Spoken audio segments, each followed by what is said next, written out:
Welcome to Silver Lining for Learning. We're very excited about the episode this time.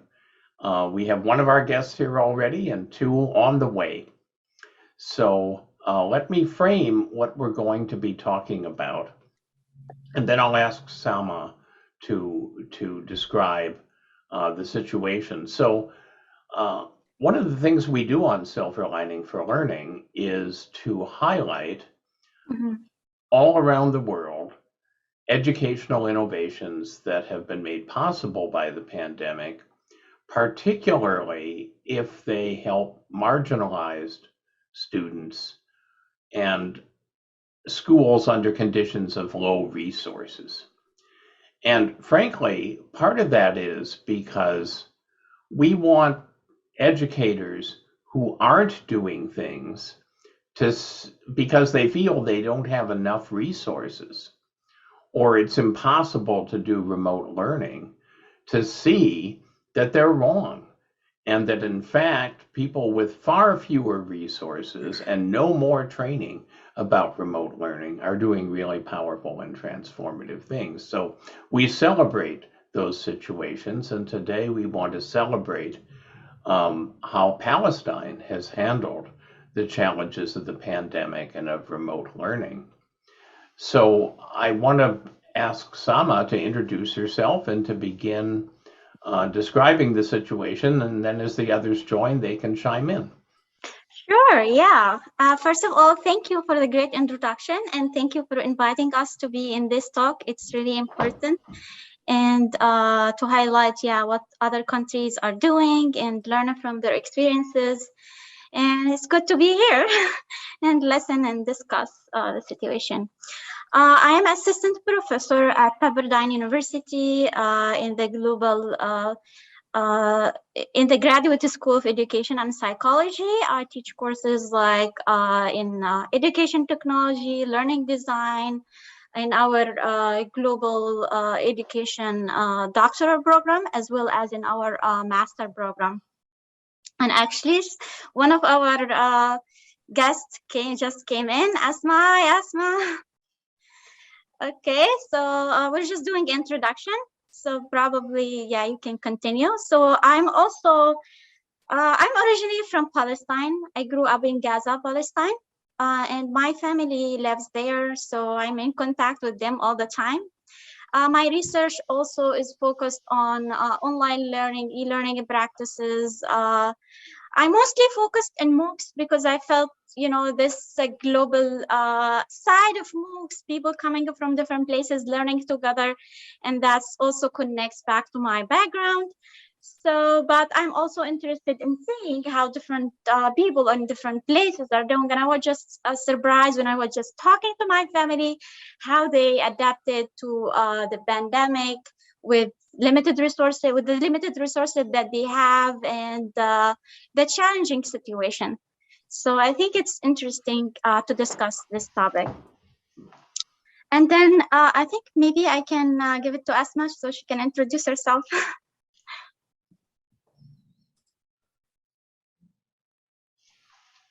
You're muted, Asma. Myself. Good evening from Palestine. I'm so glad that I'm with you, Dr. Samaa. I'm happy to be part of your conversation to discuss the issues which are being concerned by all over the world nowadays, especially after COVID-19. I'm Asmaa Msutafa. I'm the English language teacher at Halima Sabiya School for Girls. It is in the North Directorate of Gaza in Palestine. I've been working as a teacher of English since 2008 till now. I teach grades from 7th, 8th, 9th, and 10th grades. I'm a member of digital learning, digital empowerment and education in Palestine in the Ministry of Education.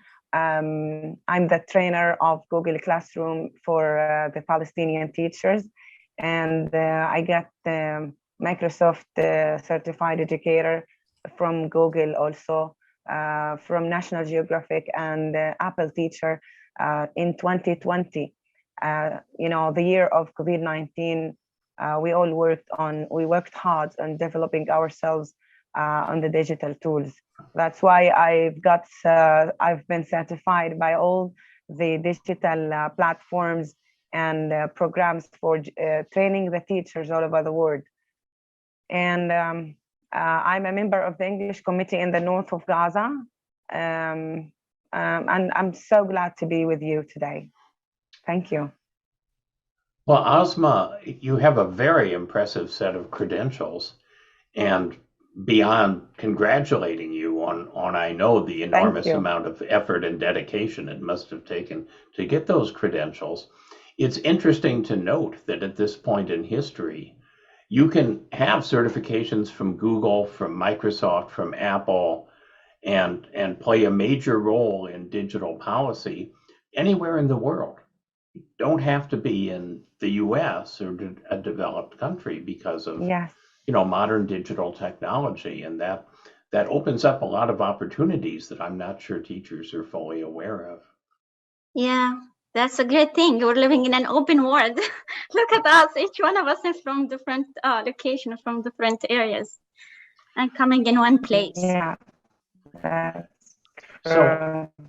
So perhaps, Asmaa, you can tell us when things shut down with the pandemic, which was unexpected for everyone. What did your school do in response to try to keep the students' education going? Oh, sorry. Yes, I didn't hear the question. I'm asking, when the pandemic started, what kinds of strategies your school used to keep going under those unexpected circumstances. You're muted, Asmaa. Yeah, sorry, because the internet was weak, so I was, internet was cut, and then I was back. Asmaa, if you like, you can turn off your video, and we'll just have audio, and that'll be better. Yes. Okay. According to what happened with my school in COVID-19 time, unfortunately, when COVID-19 in March 2020 spread in Gaza Strip, the educational system did not generalize which virtual classroom should we follow. So it was a good opportunity for all teachers to do their effort, to look for the best strategy, the best to try to develop, to look up information, to look up the platforms, the educational platforms, and to work hard on developing ourselves as well as our students.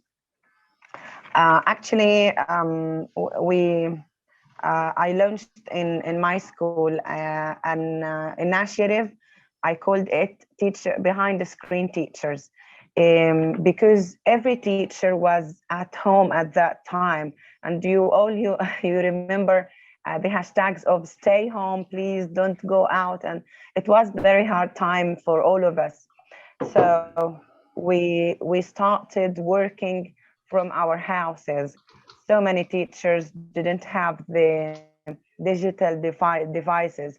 So my school headmistress invited me to train the teachers from home.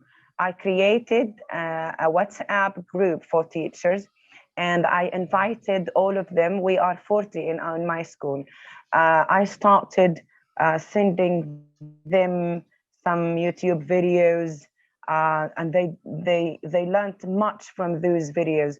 They learned on Google Classroom, Gmail, Google Drive, Google Forms. They know now how to do the Google Forms, to do a kind of exams, electronic exam in Google Classroom.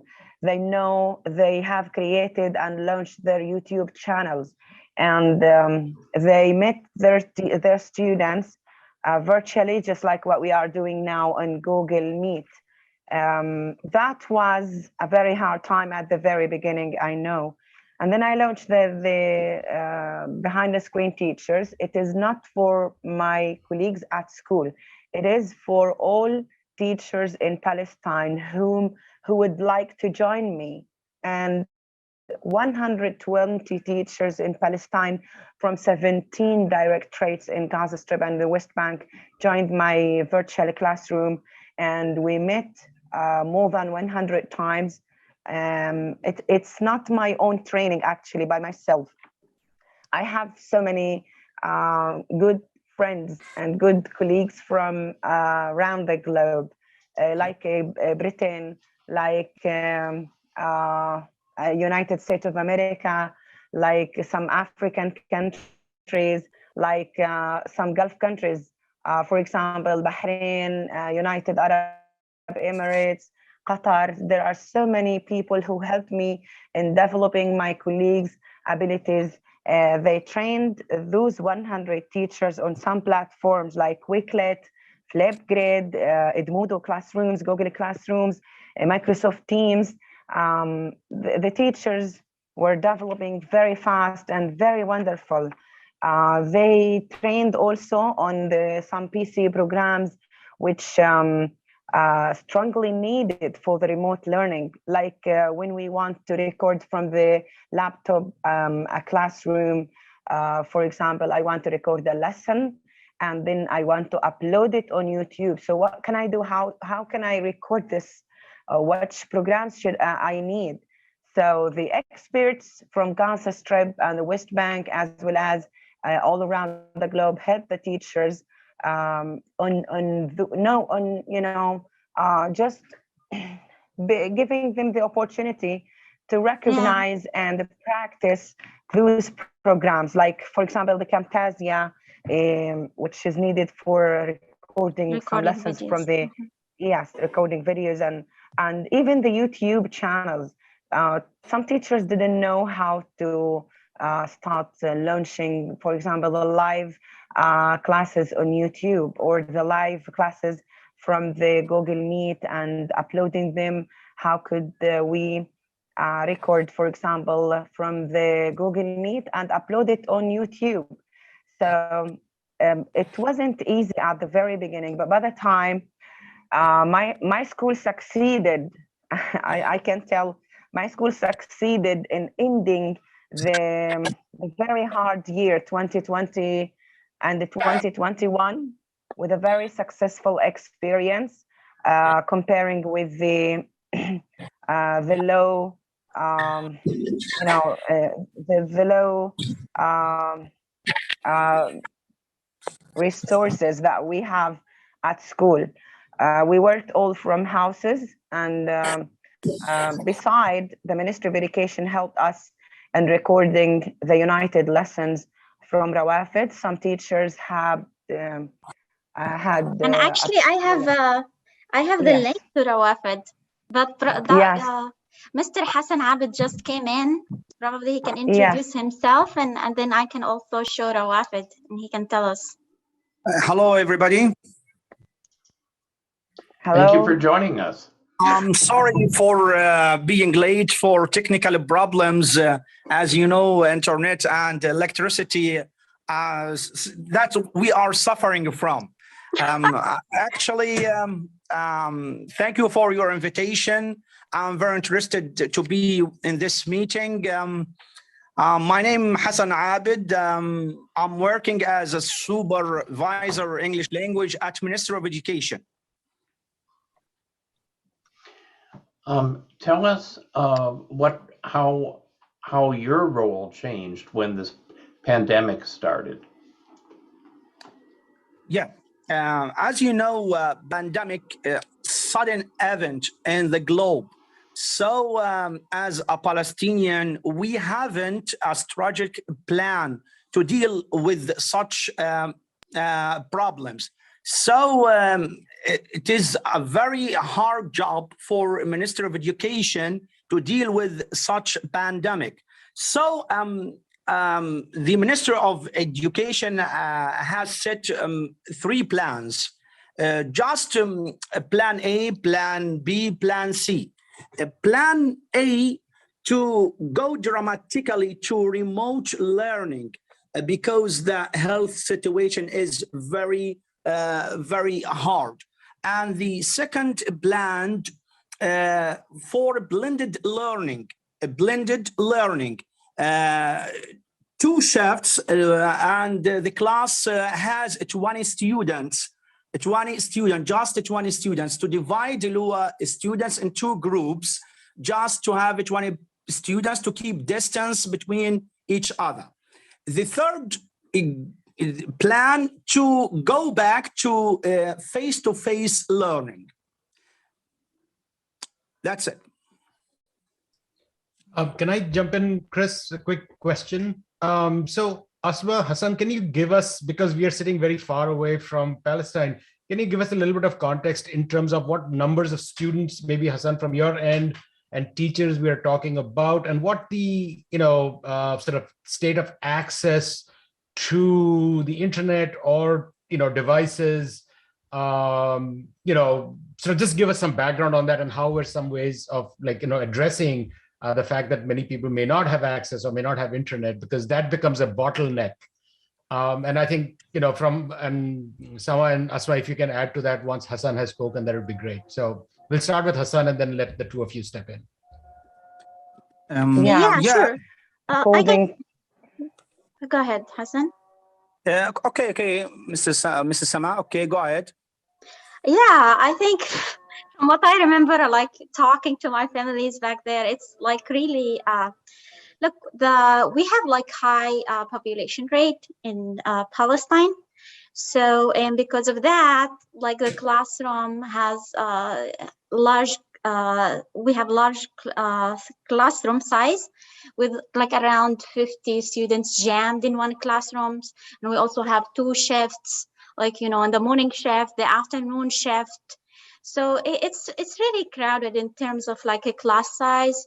And also in terms of the internet access, it's not the best.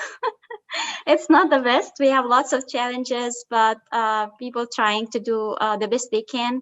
And I guess they have like kind of card. They buy internet with a card, and then they use it with their phones and things like that. Maybe Hassan and Asmaa can elaborate more, since they already have seen the experience. Yeah, actually, the situation in Palestine is very difficult because we are living under siege. So we are facing many problems, I mean technical problems. So poor internet connections, technical problems, electricity outage. We have electricity just 8 hours a day. That's why I'm coming late to join this meeting, because I have no electricity or power. So this is a big problem. We have a lot of problem with socio-economic problems related to the students and their parents in Gaza Strip. Actually, statistics, according to the Palestinian Center for Bureau Statistics, 29% of families in Palestine have only one laptop in their household. Just 29% of families have only one laptop in their household. So this is a big problem that we are facing when we are dealing with this pandemic, to continue to serve students, to continue their education. Mrs. Asmaa, if you want to add something. Yeah, according to the experience that we have had in Halima Saadiya School for solving such problems that you have told about the electricity, about the internet, about the high levels of unemployment in Palestine. There are so many poor families. Mr. Hassan, in the area that I am working on, in the high level of unemployment in the people. And I think most of my students were not able to buy new cell phones to continue learning that year. And what we did with our students, it was very amazing, from my headmistress, my school headmistress, who invited for group working electronic group working among students. We had formed, we have formed some groups from the ones who have cell phones, and half of the group, have their cell phone. The second half do not have their a cell phone at home, and those are neighbors, so they started working together, and in appropriate time, they make a meeting at the neighborhood. So collaboration was one of the reasons that made the experience successful. And when we invited them for making, for example, a research or to look up some information on the internet from the books, the young teacher strategy was activated at that time in a very amazing way. The best student in the group used to, after attending the class with the teacher in, for example, live meeting or attending the recorded YouTube video for their teachers, she explained everything for her colleagues. And that was one of the reasons who made the experience very successful. I know it was not right to, at that time, to go out of home and to talk to people much because of the COVID. But for the young learners, for the young people, I think it's not dangerous at all. So our students used this strategy. Besides, we went to schools from one time to another, the teachers and the students, to check whether they are following us or not. And there were some united lessons, live classes from inside the school itself. And okay, the school Mrs. Asmaa, I would like yes. to add something if you I course, have a speech from one of parents, students dealing with this problem. She said that I have had this mobile phone for 4 years, and now it is processing very slow. And with 8 hours of electricity outage, we cannot get it charged fully for the morning. So this is problems that we are facing, and we are we are going to overcoming these problems. Yes, that's true. But look, if we want to stop working in COVID-19 pandemic, if we want to make more obstacles, you can find more obstacles, more challenges. But as possible as we can, as educators, we should do whatever we can do for our students. And I think it was the hardest year ever we have had during 14 years. My 14 years, it was the hardest year, the hardest work I've ever had with my students. My supervisor was following my virtual classroom, and she presented the tips for me and the digital empowerment, digital education. In the Ministry of Education used to follow my work, and I trained the teachers. So I was stressed at that year. I remember I was stressed.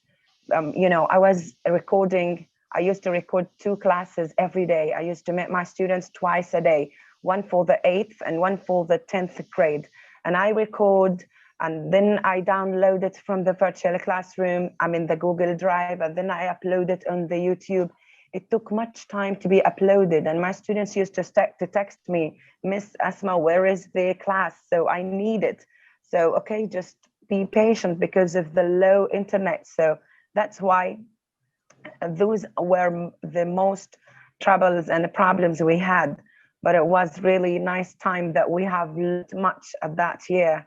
We have learned and explored and so many amazing applications on cell phones and amazing programs on the PC. And I now know any platform, any educational platform, you can ask, then I can try it myself. There's no fear from the digital tools. Most of teachers were very scared at the very beginning. Okay, digital tools, we are not You know, we are not, this is not my major. For example, I'm a teacher of history, I'm a teacher of geography, religion, mathematics. I'm not dedicated in the technology. I'm not specialist in technology. So the idea is that I think from 5 years from now, every teacher in this world is going to be, you know, a specialist in education, technology and education. And so many universities in the world started developing new courses, new studying courses about, for example, virtual classrooms, technology and education, and they are developing because of the digital tools are being developed every day. Yeah. For example, the Google.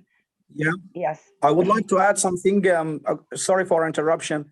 One of the teachers that I supervise said to me, remote learning didn't achieve its purpose for Palestinian students due to limited abilities of their families.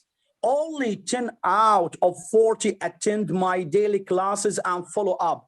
This is at the beginning of the pandemic. But after that, as teacher, as you, we have some brilliant teachers as you employ technology to pass these obstacles. So let us ask some questions of you. Let us ask some questions of you. Punya and then Kurt. Yeah, so I just a couple of things. First of all, thank you for that detailed answer.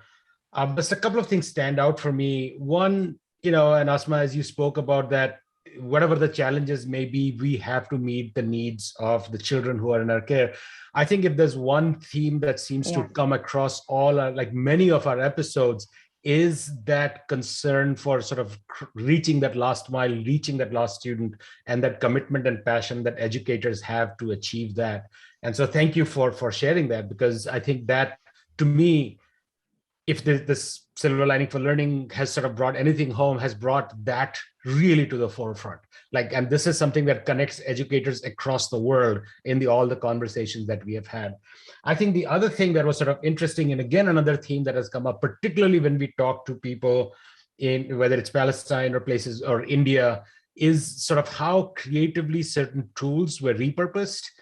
So the first thing that you talked about, like, okay, we don't have X or Y, but everybody has WhatsApp. Okay, how can we now look at WhatsApp as being an educational tool? Or, oh, if we can pair families up, those who have cell phones or tablet devices or whatever, and those who don't, so the kids can meet. I mean, it's that kind of creativity, which I think really needs to be applauded, that we are seeing sort of occurring across the world. So thank you for sharing this. I wanted to just have that comment in there. And Kurt, on to you, sir. Well, I want to let Hassan finish that last comment, because you were indicating that at the beginning you had a small percentage of students taking the classes, but after the teachers became a little more savvy with some of the mobile apps and the students were familiar with them, did those numbers increase, and have those numbers increased from what you had at the beginning? Yeah, actually, at the beginning, we have many problems. As you know, students who, and their families who cannot deal with and not accustomed to technology to deal with virtual classroom to follow up their homework. But after that, through training, through short videos to show students the importance of how to use technology. And fortunately, in Palestine, the curriculum, our Palestinian curriculum, has many subjects.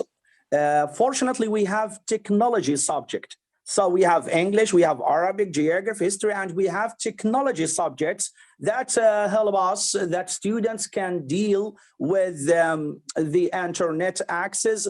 But the problem with their parents, actually, we have digital gap between students and their parents in Palestine. Actually, through advertisement from the Minister of Education, through posters, through something, a lot of work for the families to deal for their children, to help their children to pass these circumstances. and that's has worked. Has worked. Okay, so I want to point out that Hassan said that Asmaa was brilliant. That is an understatement. I mean, I don't think in the 2 years of our show we've heard a story like yours. Seriously. Now, those people, the people who watch the archive of the show later are going to want to say, what other shows have we had that are similar to this one? And I want to have people go to the Puerto Rico show that we held, the one in Nepal, the one in Myanmar or Burma, the one on Costa Rica, and the two related to Commonwealth of Learning. Those all kind of a similar theme you would get from watching these 6 shows, I think. But I mean, what you did and what you have done and what you're doing now is a inspiration to the world. And UNESCO and the United Nations need to find you, need to highlight you in some report that they have, need to make you a global teacher. Well, you're Global Teacher of the Year award. So I guess they have found you, but they need to find you again. And the teachers around the world would be so enriched by hearing your story and the ability for them to overcome the challenges that they face after hearing about what you have done, just like our friends in Puerto Rico have done and other parts of the world. So number one, I wanted to mention that. And you mentioned collaboration. That was true of all these others we've had. Collaboration, smart young leaders, smart young learners, overcoming the challenges that you have. Now, I want to share some resources with you, some free resources with you. I mentioned the Commonwealth of Learning, which is in Vancouver. They've just come out. In fact, the report's not even out yet. I got a sneak early version of the report called Open Educational Resources in the Commonwealth 2021. And I will send you that. The Director of Education, the new Director of Education, Sanjay Mishra, just sent me it. He'll be my guest Monday night in class. So I'll send you that resource. So my question to follow up, because Samaa mentioned MOOCs before the other two arrived. Are the three of you utilizing MOOCs or open education in any way within these courses now? Because the students in Nepal were utilizing MOOCs during the pandemic to learn. Is the same thing happening in Gaza? Is the same thing happening throughout Palestine? Actually, they created their own MOOCs. If you can look at their website, Rawafed, let me share the website with you. And speaking about that, so they also reinvented the old ways of technology, like, going back to the radio, TV stations like that. So they wanted to give also the parents and also the students other options in different ways to stay connected and find alternatives if the internet or the technology doesn't work. So here you go. You have another options to continue learning. So they have, a radio station. People started to come together through Facebook and other social medias and started to say, okay, let's come together, let's find alternatives. And then they created a radio station and also TV, which, parents come together and they started to lecture and give their own lectures. And beside that, they digitized the curriculum across actually interesting how they did it so fast. when I was speaking with Hassan, they digitized the whole curriculum from because we have like a standardized books from like first grade until high school. Mm-hmm. So what they did is they did short videos. So they have the whole book in the website, as well as they have this, it's called Shuruhat Musawara, which is the digitized curriculum. So each curriculum they have, if you go here, so this is the main page. So if you go here, this is the different levels from 1 until 12. And then they have like videos. This is the first level, all the videos that you can go through, the different periods, different things. So if you click in each one, it will show you different videos, different classes, and so on. So here I just, I'm gonna show you a video of English language. First of all, can you hear the sound, or should I reshare again? You have to reshare and optimize at the bottom of the screen. Click on optimize sound, optimize video at the bottom. You'll see under the share the two check boxes. Yes. There you go. I always forget this when I share with me too. Me too. And I have quite a few more things to share with you all after you're done. So yeah, definitely, of course. So hang on. Yeah, let's watch this first. Yeah, okay. Mrs. Asmaa.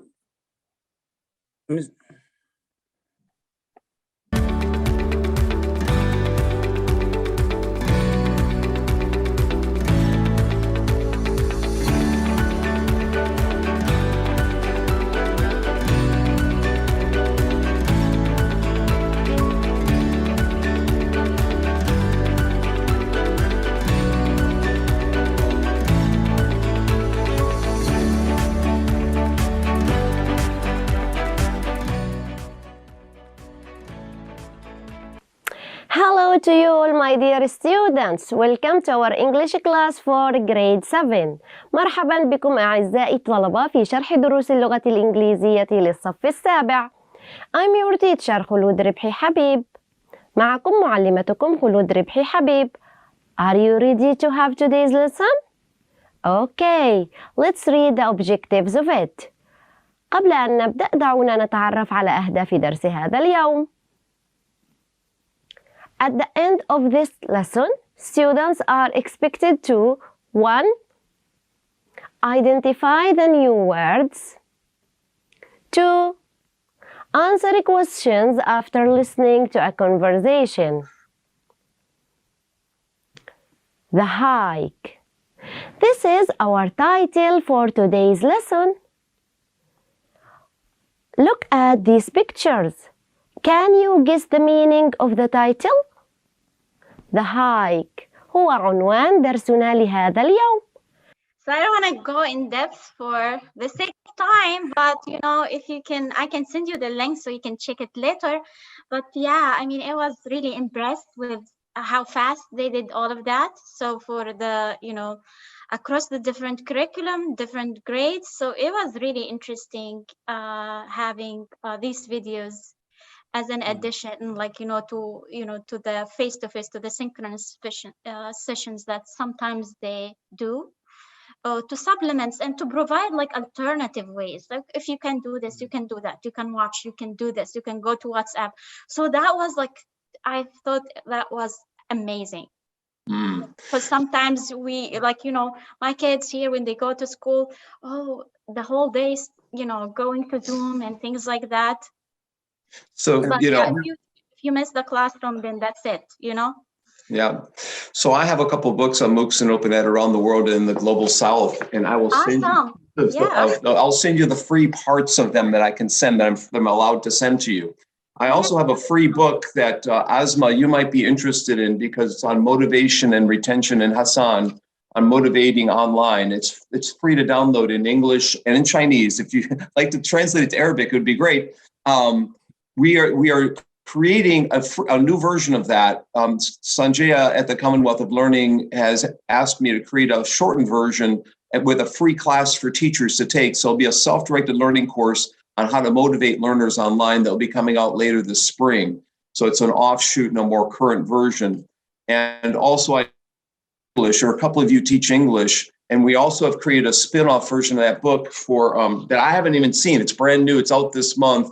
It's for engaging online language learners from TESOL, a practical guide. And this, I'll see what I can share with you all. So if Chris could send me your 3 respective emails.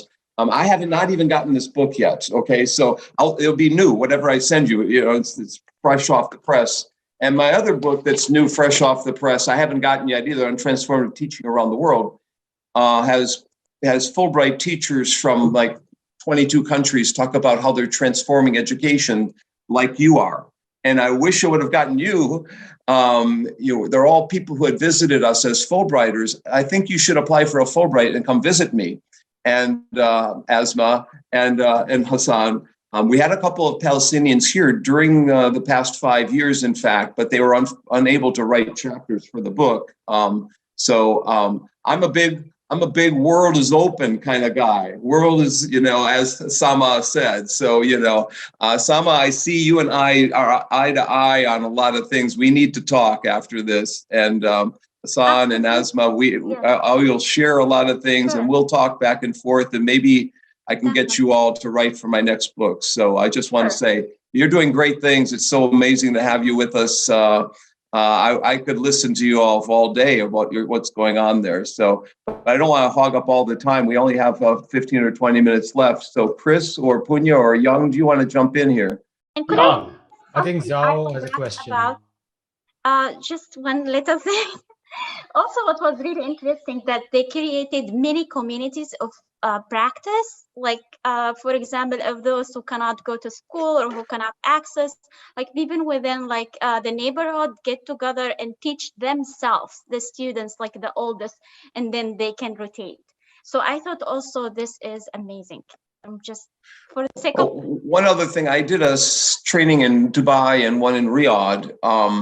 But I also did one for Botswana teachers, 3-part, that's free. That I made the YouTube videos out of training videos. So Asmaa, you might be interested, all three of you might be interested in the 3-part video for teaching online. And I'll send those as well for you, and anything else that I think of along the way. But thank you Thank you very much. Thank you. So I have a question for you. Thank you for this wonderful presentation of what you're doing. You know, with COVID, we have to shut down our schools, as you've done a lot of amazing things. But also one thing COVID has helped is to connect with people beyond your own schools.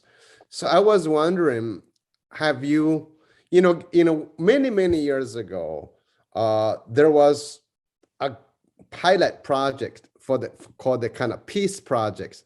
So they're trying to connect students in Palestine with Israel and students in other places. I was wondering if you are moving towards any of those online, you showed communities of learning communities. Are you building communities your students can interact with people in other places?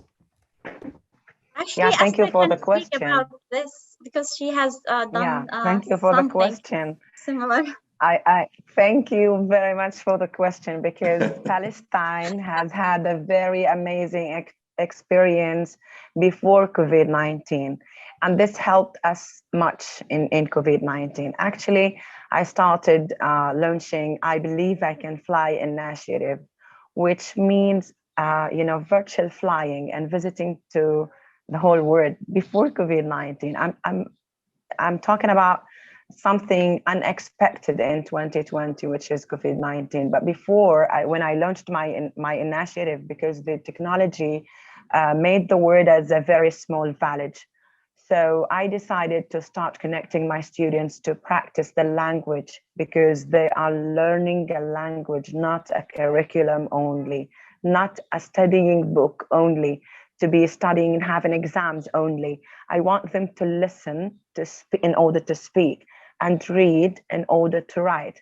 So I started my first virtual journey to the North Macedonia, then to Serbia, then to Bosnia, then to England with BBC project, then with the United States of America with the project, which is called collaborating with Shokoyo University in Japan. It was called the World Peace Song with Shokoyo University. And I started another project with the British Council in India, for 3 months. I connected my students with more than 35 different countries in 90 days. When COVID-19 came, I trained my students for Google Meet. Then we continued after 2 months from teaching English curriculum. I continued hosting the native speakers as well as the non-native speakers of English for my students virtually. So we learned and practiced the language. My students were able to exchange their culture with 35 different cultures, 35 different nations, 35 different people, new religions, new mother tongues, new cultures, The word is open, really, Professor Kurt Bunk. The word is open. I like the title of your book. I wrote an American poet wrote my short story. Now he is still in process. He's writing my short story, which is entitled with the Palestinian butterfly. He is writing about my adventure in visiting the countries from one time to another. Every day we have had a meeting. Every day we have had a new culture. That's what I'm talking about. This made it easier for me and my students to continue. And it's not my only experience in connecting my students with the word. There were so many teachers in Palestine who were doing the same before COVID-19. And I was inspired by a supervisor from the UNRWA who connected me with the Hands Up project in London. I participated in the Hands Up project in the BBC and Pearson Live classes in London, the Word Peace Song, the British Council, and so many other, long projects. They were amazing and very fruitful, useful, outstanding for the students because they practice the language. They now can speak freely without fear in front of the cameras for their peers. They find it funny and very amazing to speak to the world outside. One noticed that my students nowadays and the year before, they were born in the year of the siege, the start of the siege on Gaza. So they have never traveled. They have never met new people. They have never talked to people outside. The experience was very amazing for them. And they visited the streets in the pictures where that the students from the other country used to show in for example, the camera. This is the food we have in our school. This is, could you please speak to us in your mother tongue? And we laugh. We had much fun time. And that's it, the experience before COVID-19, which was continue till now. And I'm still visiting the countries and, moving from one country. So, Yeah. Asmaa, I know Young's going to jump in here, but I just want to say we've been appropriately humbled. we all think we've done a lot, but we've just been appropriately humbled. I bring in guests every week, but my gosh, you've done so much. I need to do follow-ups. Young, you have comments too, Young. no, Asmaa, so during COVID, do you think the international connection has increased for other teachers, for many teachers beyond you? What do you think? Unfortunately, COVID-19 affected negatively on the teachers' desire and attitude towards working harder. So many teachers were depressed because of the hard times we have had, not because of education and not because of the digital tools, because of the death and the cases of COVID around us. And I remember when I've had affected by COVID-19, I remember that I stayed for 2 months suffering from the effects of this COVID. So people need much time, and people need much time to back to to be in the ordinary position. It's not easy to go out from a bad experience. Yes. Mrs. Asmaa, you have a strong will as other teachers in Palestine. I do. Thank you. Many teachers that suffering many problems during this pandemic, but they are trying to be strong and to employ technology to have their role in this pandemic. So we are proud of you and other teachers that help us to overcome the obstacles of this pandemic. Yes, they really are. They really are. But the connection with the world outside is not as much as before, because we have what is called blended learning, and the Ministry of Education made this year into 4 short terms. and teachers are doing much effort and greater effort than before, because the disconnecting with this, or not meeting students with face-to-face for 1 year on 1 year or more, 1 year, made so many troubles. What is called the educational فقد التعليمي أستاذ حسن. Learning loss. Learning loss. Yeah, learning loss. What is called learning loss made teachers doing more effort to make the position just like before COVID-19. So teachers are now doing a lot of work. They're teaching, yes, and redesigning. So yes. yeah, I think this problem also affected teachers here in the United States, like everywhere. Yeah, teacher everywhere. burnout problem. So we have, yeah. So we're running out of time, and I wanted to ask each of you a question before we run out of time, but I just want to make a comment first. Even without seeing the curriculum, I know two things that your students learned that may be the most important two things that they learned in the last couple of years. One of them is that learning really matters, because they saw adults all around them in their community making extraordinary sacrifices so that they could keep learning. And that is such an important lesson for students to understand, that learning, once you meet the basic needs of life, that learning is so important. The other thing they learned, and your story illustrates, as we've said, other episodes that are people under similar conditions, never give up. If you're an educator, never give up. You don't have electricity, you can make something happen. You don't have internet, you can make something happen. Teachers don't know anything about technology, you can make something happen. And for students to see that message is so important, because we're facing as a world a very difficult time, decades of a difficult time, not just the pandemic. And for students to have initiative, innovation, resilience, tenacity, because you've modeled that for them, is incredibly important. So we have just a little time left, and what I'd like to do is ask each of you, what advice would you give other teachers, other educators, policymakers who are watching this program and who say, what could I do in my situation? What could I do in my country? What advice would you give them if there are just 2 or 3 things that they could start doing now? What would those be? I can start first.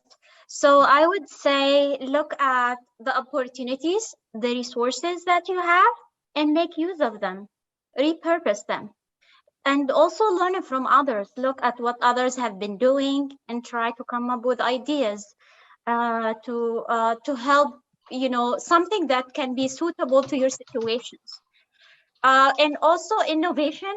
High tech doesn't really matter, because we can find alternatives and we can continue to learn. That's all. For the sake of time, I will move it forward to Asmaa. Thank you, Dr. Samaa, for giving me the opportunity. What I want to say for the whole teachers around the world, don't wait to receive instructions. Start developing yourself from now on, and go on with technology, because technology is being developed everywhere. Go on, it's time of technology. This time we are living in is the time of technology. So if you are not developing, you will be history. You will not be in the future something. And I advise teachers to read. I was inspired so much by the book title of Mr. Bank. And I want to read it, because reading is the way to the future. And I advise teachers to exchange everything new and every successful story with the others, because we inspire each other and we are inspired by the successful persons. And we may develop ourselves by listening a story, for example, in South Korea, in Morocco, in somewhere in this globe. And Mama advice for the teachers towards their students: just don't teach. It's time to inspire your students how to learn. Giving information is not enough nowadays. It's the 21st century teachers, giving information, and this does not work anymore. You have to inspire the students how to learn, because we don't teach, we inspire them how to learn. And sometimes I want to tell a very short story about my inspiring model teachers around the globe whom I've never met. I once saw a picture on the Twitter that Mr. Milton in Ecuador, I lost his account, but I still remember that inspiring person. He inspired me by a picture posted onto his account on Twitter. He was creating a kind of funny classroom. So I told myself, why not do, and he wrote some descriptive words, okay? This very short description with a very modest picture from somewhere in this world may inspire a teacher in somewhere in this world. So why not to share our experience, our pictures, our videos on YouTube? Why not to exchange our experience with the others? That's what I advise teachers to do with each other. Thank you. Hassan. Okay. Actually, I wanted to say, from nothing, we can do something. So teachers, we consider them as the elite of society. So they have to continue to overcome the obstacles. As we have said to Rawafidi channel, we have a studio, we have teachers, we have montage and so on. We can do something for the students. So we do not look at the circumstances. We have to try work, to continue our work as usual. That's this is my words for the teachers, for the educators, to continue their efforts to pass or to overcome these circumstances. Punya.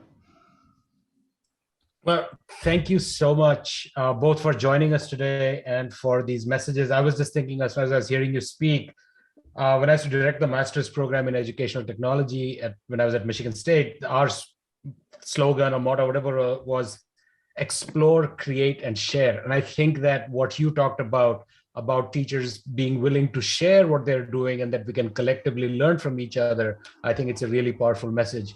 But I also have to make a completely unrelated comment, because my niece is actually watching this show in India. So I wanted to give a shout out to Tanvi, and everybody waved to her. She just WhatsApped me like, what are you doing? I said, I'm on YouTube. You can watch me too. So I just wanted to give her a shout out. So again, thank you, all three of you, so much for all that you do and for joining us today. Zhao, on to you for the next show. Right. Thank you. Thank you. That was a wonderful show. It was great to learn about this important things happening in Palestine. This is very special. So thank you very, very much for coming. From our next episode on, we're going to have a few episodes just to report what people are experiencing, what's happening in schools, how people are reacting to COVID, how people are imagining they might be creative, innovative into the future. So we'll start with two superintendents. One is Dr. Chris Kennedy, superintendent of West Vancouver in British Columbia from Canada. Another is Dr. Christine Ackerman, superintendent of the Chappaqua Central District in the suburb of New York. We'll start with from the suburbs. So they will be asked questions, and they will, of course, report what from their network, from their own schools, what they've been doing and what can be done and what they wish could be done. Then after that, we'll be talking to deans, after next episode. So welcome to our next episode, and thank you very much.